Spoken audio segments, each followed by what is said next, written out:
Hey, everybody, and welcome back to the channel. Today, we're going to talk about a company that you utilize in your everyday life in all likelihood if you have any type of a high-tech vehicle or especially an EV, but it's a company you've never heard of. I'm willing to bet on it.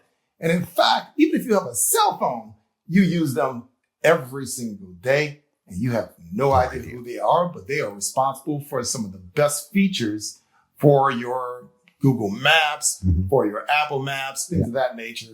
They are the company that behind it. Their name is Mapbox, M-A-P-B-O-X. And what they actually do is that they perform the routing functions for your GPS mapping software, whether it be in your cell phone or in your vehicle. And they're the ones that actually give you the turn-by-turn guidance that's needed when you're actually utilizing your GPS mapping software. Right. And so they're the ones working in the background to make sure that it all works together. Now, we were at CES 2026. We got a chance to sit down with the Vice President of Automotive of Mapbox, Mr. Alex Barth. We had a great conversation with him. We learned a whole lot. But most importantly, we want to tell you about some things that are forthcoming from Mapbox. Yeah. That's actually going to give you a lot. We actually spoke with Alex, and he actually brought us up to speed on a lot of the new features that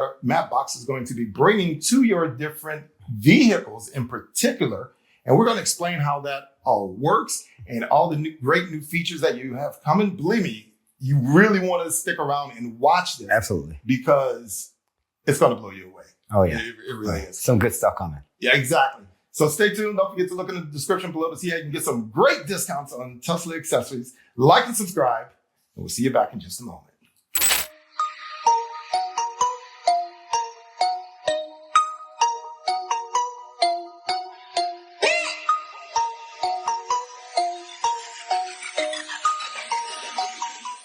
Welcome back. So Mapbox, right? So here's what they actually do.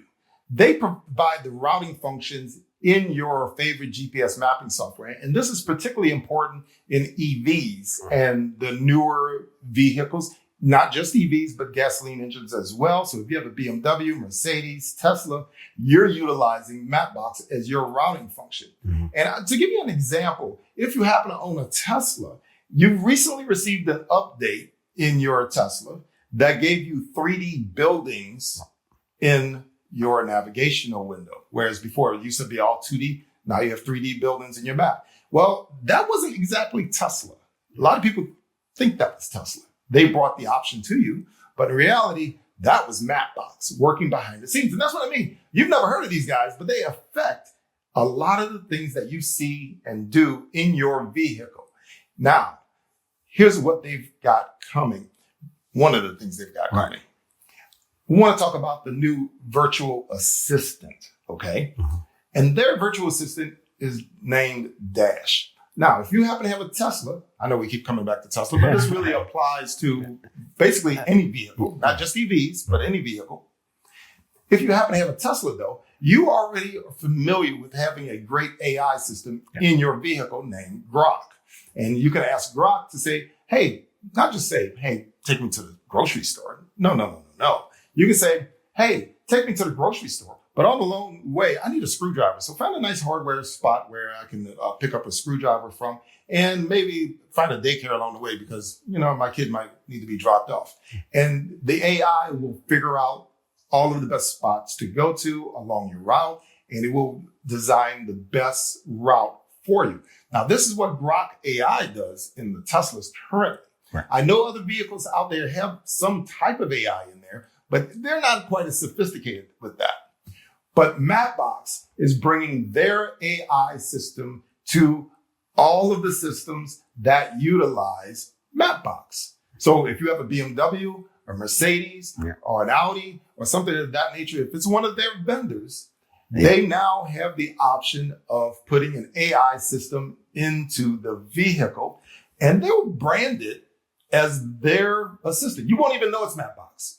While Mapbox calls the assistant Dash, D-A-S-H, that's the name of it, you will know it affectionately as, hey, BMW, or hey, Mercedes. Right. That will be the wake-up word for the assistant.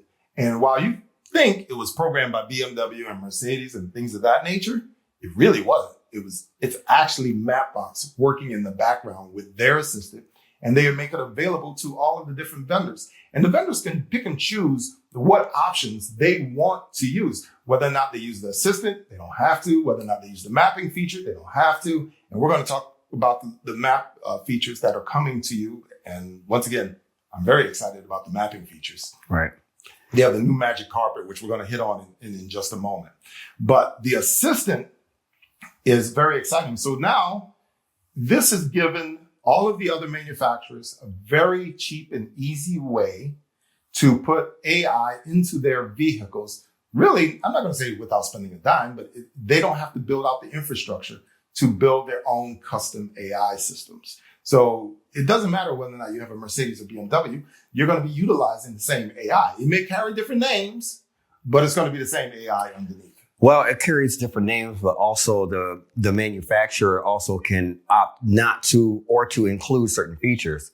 So, for example, with Tesla, they use parts of Mapbox, which is dealing with the navigation, but they use Grok for the voice. Whereas Mercedes and BMW, they may use the voice feature as well. Now, while we're talking about this, the BMW iX3, we did a show on this probably a couple of months ago because BMW rebuilt the BMW iX3 from the ground up, vertically integrated. Their new EV that's supposed to rival any Tesla. Mm-hmm. That's up for debate, but it is what it is. Go back and watch that show. I'll put a link somewhere around here. We'll put a link to that show. You can go back and watch that show. Also, stay tuned because we did get a chance to get in the BMW iX3. We did. Got hands-on with it. Yes, we was at CES and there are a lot of things, but that BMW iX3 was very nice. It is very nice. It's very nice. I do like it. And they have a very interesting HUD. But we'll get into that later in the other video. But just know this. They have their BMW AI assistant in the vehicle. That AI assistant is Dash. Okay? That's not what they call it, but that's what it is. It even looks similar. The little icon. Well, of course, yeah. Avatar look almost exactly like it. So that's what it is. So if you're in the market for a new BMW, whether or not it's an EV or not, but if you happen to be going for the iX3, and keep in mind, BMW is expanding that iX platform to all of their vehicles. I'm sorry, not the iX. I know I'm going to butcher this name. I've been butchering it the whole time. I call it New Class, but it's German, and I know that's not how you pronounce it. So German folks, please don't come down on them too hard. Don't hate me too bad. I know I'm butchering it, but it's New Class. All the New Class vehicles will have this AI assistant built in. My question has always been whether or not it'd be retroactive, but I don't think it will be. But going forward, the New Class vehicles will have this AI assistant. I don't know whether or not they're going to make it an option or not, but it'll at least be available to you. Let me say that. So we had a chance to sit down with Alex, and this is what he had to say about the assistant. We're bringing AI-driven voice into the car. So voice is kind of the natural solution for what you need to get done in the car, right? Because you're driving, you're really supposed to pay attention to what's going on around the vehicle, operating the car, keep your eyes on the road and so forth. And voice systems today in many cars are really not living up to that promise, right? It's very easy to enter the destination in your navigation and the navigation system kind of gets it wrong and then you need to go fumble around and fix it with your fingers, right? That's complete defeat, right? So what you want is a voice experience is robust, they can recover, they can maybe correct you, if you got something wrong, right? So just yesterday I was sitting in our car and it said, take me to Fashion Street Mall, but it's actually Fashion Show Mall, right? And it's like, oh, maybe you mean Fashion Show Mall, let me take you there. Great, thank you very much, right? Just like a human would operate for you. And that's our vision, right? Imagine you drive and you have a good friend that shows you the way for the first time. They're not going to chat at you 500 meters before the intersection, turn left in 500 meters, and then turn left in 25 meters, turn left now. Who speaks like that? Nobody does, right? But we're being spoken to like that in the car. Most people are, and actually, as a matter of fact, most people turn off the instructions because of that. But if you want to actually talk to your navigation experience and get to places, know what's going on, maybe you say, what's the traffic today, right? What's the weather today? Or how long does it take me to get to the destination? All of those things are not possible in the way that it should be. It should be really organic. So that's how the assistant works in the vehicle. As I said, we talked a little bit about the magic carpet. So what is the magic carpet anyway? Well, it's that blue line that you're used to following. I shouldn't even say you're used to following because that's not accurate, because that's the directional line. The magic carpet is actually the projected line if you were to put in a destination. And in this case with Mapbox, they have overhauled the display for their magic carpet, all the blue that shows you where you're going. Before, the way that they used to do this, and if you're familiar with Google Maps and Apple Maps, and especially if you have BMWs, the way that they did this before, they would put little arrows. So it would say, stay in the right 4 lanes if you want to take this interstate. And it would put little 4 arrows up there, which lanes you can be in and which ones you can't be, things of that nature. Well, they've moved on from that, which I think is a lot more intuitive than the little arrows.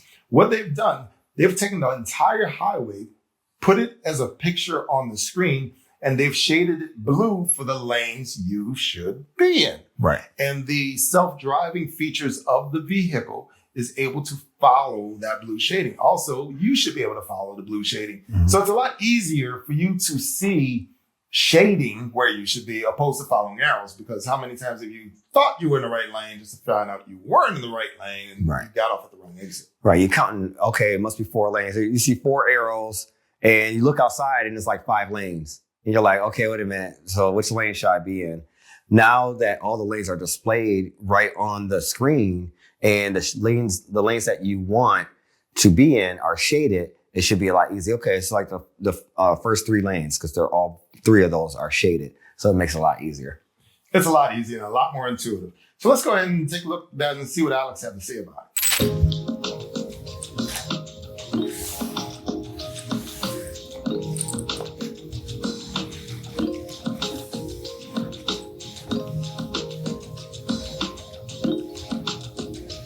So this is the first big innovation that you're seeing here. Rather than giving you just the turn card here that's typical in every navigation, what we do is we actually paint precisely where you need to go into the correct lane with this blue magic carpet that you can see on here, right? So it is proactively giving you, like I said, the magic carpet there, the blue lines down on the screen, that's now going to appear just like this on your navigational display. Correct. And it's going to actually tell you ahead of time where the car is going to go. That's right. Okay. So for you to follow the destination that you've entered into your navigation system, you just simply drive on that magic carpet. Okay. So, and what do you do usually, right? You usually look at that guidance card. It's called the guidance card, right? That you have on your navigation system. Any navigation system today has that, right? But what happens is that we found in our research and consumer feedback that that's quite hard to follow. This is where the mistakes happen, right? You see those arrows, you don't really connect this with what's going on outside, and you already have made the mistake. With this magic carpet, it's very easy to follow this because we paint exactly into the correct lane where you need to be in. You just simply need to follow that. So that's how the magic carpet works. It's very intuitive. We love it. Now, let's talk about something that has been a bit troubling for a lot of us, especially if we drive Teslas, because you don't have self-driving cars, so most folks don't have to worry about this part. But if you drive a Tesla with FSD, boy, oh boy, oh boy, I know you have experienced the pains of trying to accelerate onto the on-ramp with FSD fully engaged, only for it to drop from 55, 60 miles an hour. It just all of a sudden 40. goes down to 40. You have no idea why. Well, I decided to ask Alex about this, and let's just see what he has to say. I love the way that you keep speeding there over the speed limit.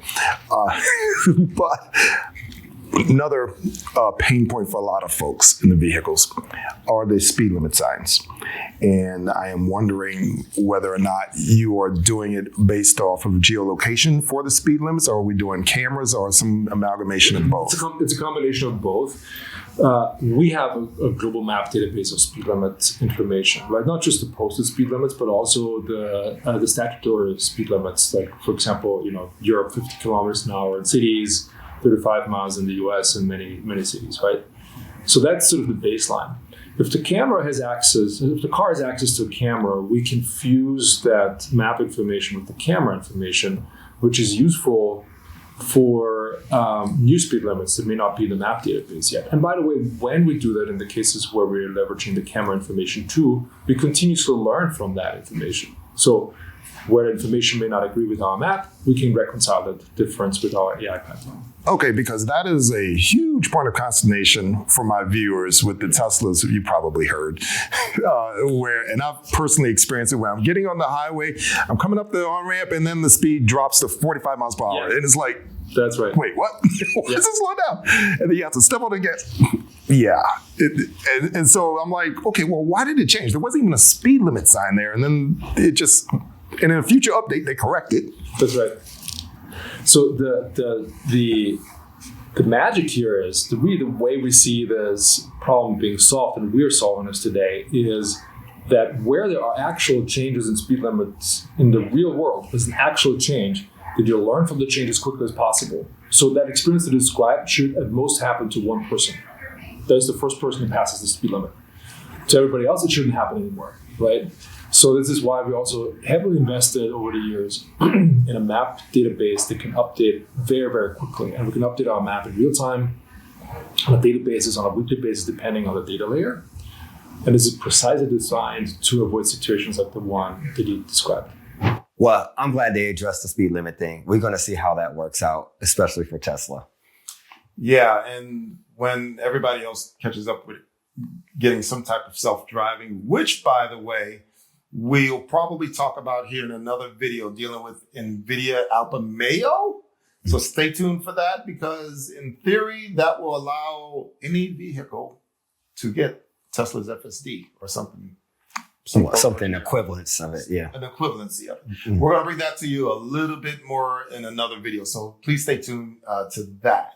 Now, back to what's going on. The Mapbox, yeah. Mapbox. We have the Inertia. Okay, so Inertia. if you have ever wondered, and like I said, this applies mainly to Teslas right now because they deal with the self-driving, but make no mistake, when Mercedes, BMW, all of these other vehicles start to do self-driving, you're going to have to deal with it as well. Suppose you're driving down the street in your nice EV or self-driving vehicle. Normally, the way the car gets around is through a GPS signal. Now, Tesla has advertised that it's going to be able to park in a parking garage. Now, the question becomes, well, okay, if it goes into a parking garage, how is it going to know where to go? And the answer is actually a little bit more complicated than what you would think, because a lot of times when you go into a parking garage, you lose your GPS. You get that familiar sound of GPS signal lost. Right. Too much concrete. And metal. And metal, yeah. Because of that, you've lost the GPS signal. How does the car know where to go? And that's a multifaceted answer to that question. And it's quite fascinating. The number one way is that they have what's known as an IMU in your vehicle. It's called an inertial mapping unit, or it's a type of inertial navigation. And for those of you not familiar with inertial navigation, essentially what that means is that there's a chip in the vehicle. You have one in your phone, believe it or not. Yeah. So when you move the phone knows it moved so many inches. Or if you tilt your phone, it knows it tilted so many degrees. It's not utilizing a GPS signal for that. It's able to detect the angle at which you put your phone or how far you move your phone. And that's what we call inertial navigation. It's able to sense the motion or the G-forces on the phone, depending on how many G's and for however long it experienced those G-forces. Right. It's able to calculate how far it has gone. Very sophisticated stuff. all of the vehicles that incorporate Mapbox are capable of inertial navigation. So it's an inertial mapping unit that's in the vehicle. So even if you lose the GPS signal, the inertial mapping unit takes over and it's able to approximate your position, because apparently there is a finite distance as to how far you can go. Now, once you lose that, you still have one other mechanism that I'm sure many people don't even realize what's going on behind the scenes of your car. You have what's known as dead reckoning in the vehicle. And what this is that the computer is actually sensing how many times the wheels turn. And because it knows the circumference of the wheels, it knows how far it's traveling, it knows how fast it's going, and therefore it's able to calculate how far it has traveled. Couple that with the inertial navigation system, and the car is able to reasonably predict where it is in the garage. That plus the mapping software in the vehicle as well, because we've learned in a previous video, once again, I'll try to put a tag on it somewhere around here. We learned that Teslas in particular have been mapping parking lots every time it drives into a parking lot.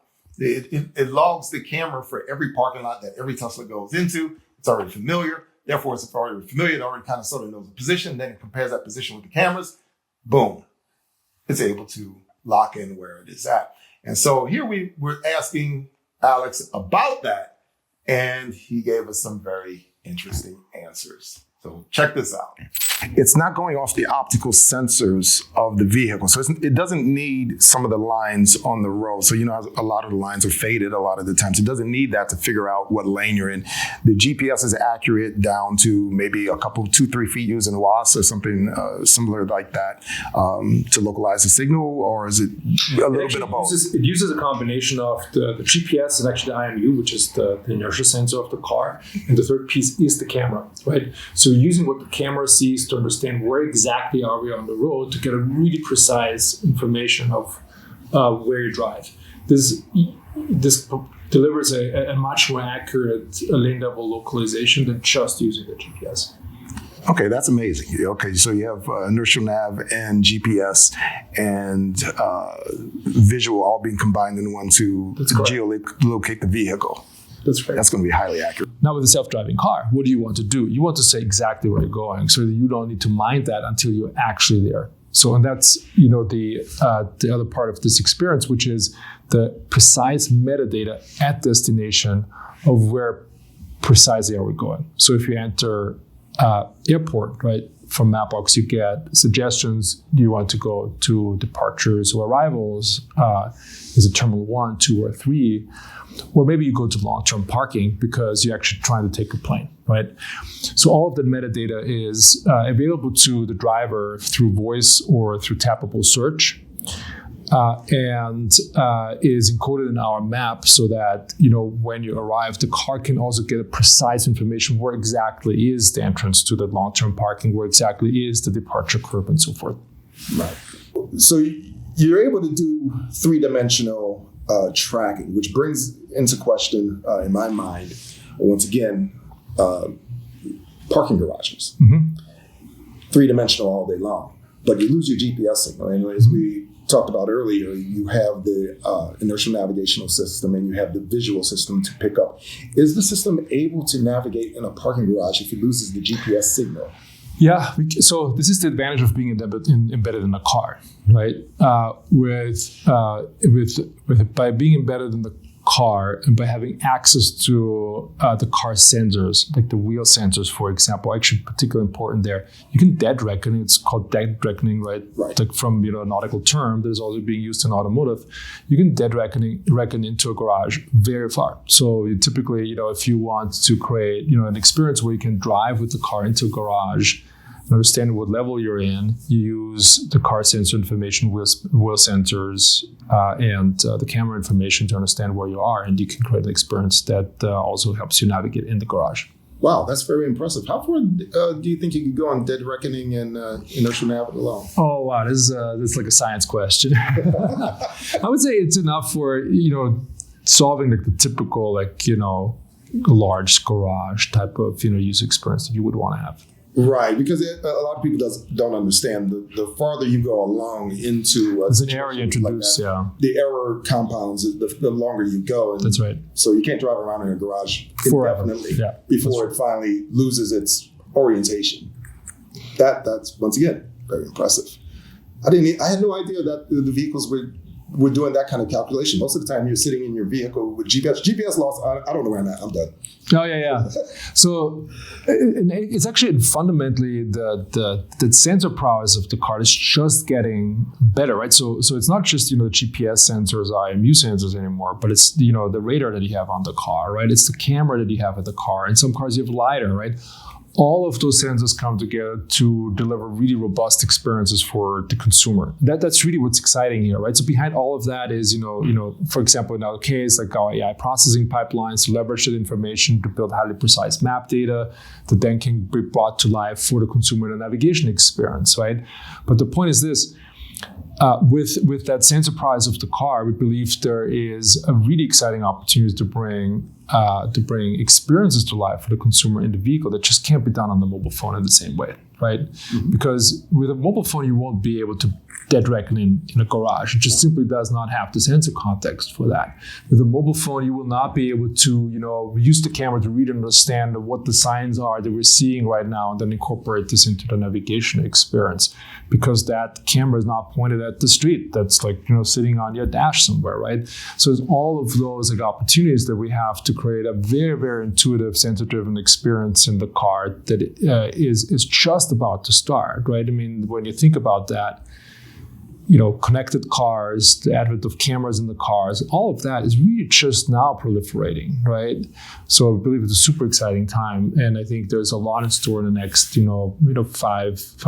five-ish years, like 2 to 5 years for the consumer in terms of what's going to happen on the screen, in terms of the self-driving experience of the car, in terms of how we interact with the car and what the car helps us do on a day-to-day basis to get from A to B. It's too bad you couldn't put a sign up in each one of the garages, like, just like a white sign with a little green dot on it or something with a little crosshair on it. And every time the camera goes by it, it recognizes it and resets the IMU to reset your position in the garage. That's one way to do it, but ideally you don't need to do that. That's one way.